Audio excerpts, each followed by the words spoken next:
নমস্কার, আপনাদের সকলকে আমাদের চ্যানেলে স্বাগত জানাই। আজকে আমরা বানাবো এগ চাউমিন। এর জন্য কি কি উপকরণ লাগবে চলুন দেখে নেওয়া যাক। এখানে আমি এক বাটি গাজর কুচি নিয়েছি বিনস কুচি, বাঁধাকপিটাও সরু সরু করে কুচিয়ে নিয়েছি। এখানে আমি পেঁয়াজটাকে সরু সরু করে কুচিয়ে নিয়েছি, আদা কাঁচা লঙ্কা কুচি নিয়েছি, আর নিয়েছি ছোট বাটির এক বাটি বাদাম, আর এক বাটি মটরশুঁটি, আর একটা ডিম। এখানে আমি 2 প্যাকেট চাউমিন নিয়েছি, সরু চাউমিনের ব্যবহার করেছি। একটা জায়গায় জল গরম করতে দিয়েছি, জলটা ভালো করে গরম হয়ে যাওয়ার পর ওতে নুন আর সাদা তেল দিয়ে দিয়েছি। এরপর চাউমিনগুলোকে ভেঙে তার মধ্যে দিয়ে দেবো। চাউমিনটা সেদ্ধ করতে দেওয়ার সময় অবশ্যই খেয়াল রাখবেন জলটা গরম হবে তারপরেই দেবেন, আর মাঝে মাঝে এইভাবে চেক করতে থাকবেন চাউমিনটা সেদ্ধ হয়ে গেছে কিনা। বেশি সেদ্ধ করবেন না, একটু শক্ত থাকতে নামিয়ে নেবেন। এইবার চাউমিনটাকে এরকম একটা পাত্রে রেখে জল ঝরিয়ে নেব।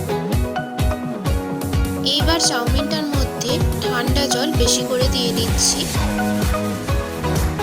চাউমিনটাকে ঠান্ডা জলে বেশিক্ষণ রেখে দেবো না, সঙ্গে সঙ্গে এইভাবে জল ঝরিয়ে নেব।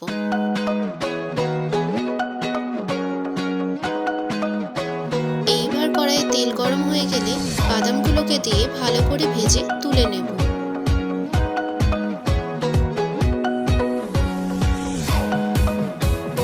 এইবার ওই তেলের মধ্যে ডিমটাকে ফেটিয়ে দিয়ে দেবো।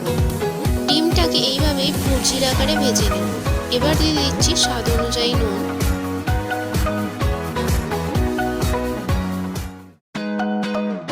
ডিমটা ভালো করে ভাজা হয়ে গেলে একটা পাত্রে তুলে নেব।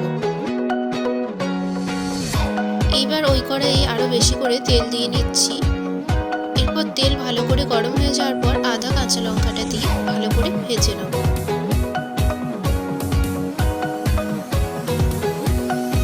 আদা কাঁচা লঙ্কাটা ভালো করে ভাজা হয়ে যাওয়ার পর এবার এর মধ্যে দিয়ে দিচ্ছি কুচনো পেঁয়াজ। পেঁয়াজটাকে বেশি লাল করে ভাজলে হবে না, পেঁয়াজটাকে হালকা ভেজে নিতে হবে। পেঁয়াজটা হালকা ভাজা হয়ে গেছে, এবার আমি এর মধ্যে দিয়ে দিচ্ছি গাজর কুচি। গাজর কুচিটাকে 2-3 মিনিটের জন্য ভেজে নেব। তারপর গাজর কুচির মধ্যে অ্যাড করছি স্বাদ অনুযায়ী নুন। নুনটা সবজির সাথে ভালো করে মিশিয়ে নিয়েছি। এরপরে দিয়ে দিচ্ছি বিনস কুচি। বিনস কুচিটা বাকি সবজিগুলোর সঙ্গে ভালো করে মিশিয়ে 2 মিনিটের জন্য ভেজে নেব। এইবার সবজিগুলোর মধ্যে দিয়ে দেবো মটরশুঁটি। মটরশুঁটিটা ভালো করে সবজির সঙ্গে মিশিয়ে নিচ্ছি, দিয়ে 1 মিনিটের জন্য ভেজে নেব। এইবার দিয়ে দিচ্ছি বাঁধাকপি কুচি। বাঁধাকপি কুচিটাকে ভালো করে 2-3 মিনিটের জন্য বাকি সবজিগুলোর সঙ্গে ভেজে নেব। সবজিগুলো সব ভাজা হয়ে গেছে, এবার আমি দিয়ে দিচ্ছি গোলমরিচের গুঁড়ো।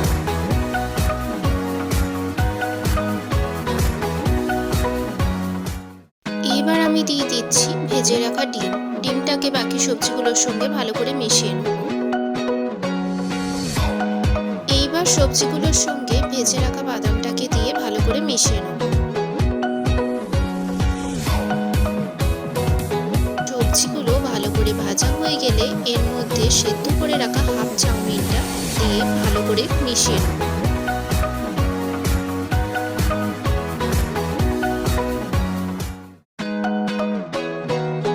সবজিগুলোর সঙ্গে চাউমিনটা ভালো করে মেশানো হয়ে গেছে, এরপরে বাকি সেদ্ধ করে রাখা চাউমিনটা দিয়ে ভালো করে মিশিয়ে নেব।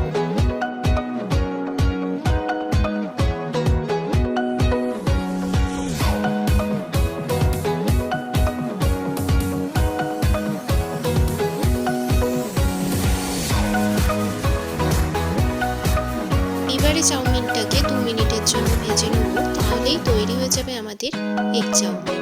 এই রেসিপিটা আপনাদের কেমন লাগলো আমাকে কমেন্ট সেকশনে অবশ্যই জানাবেন। সবাই ভালো থাকবেন, সুস্থ থাকবেন। আজকের মতো টাটা।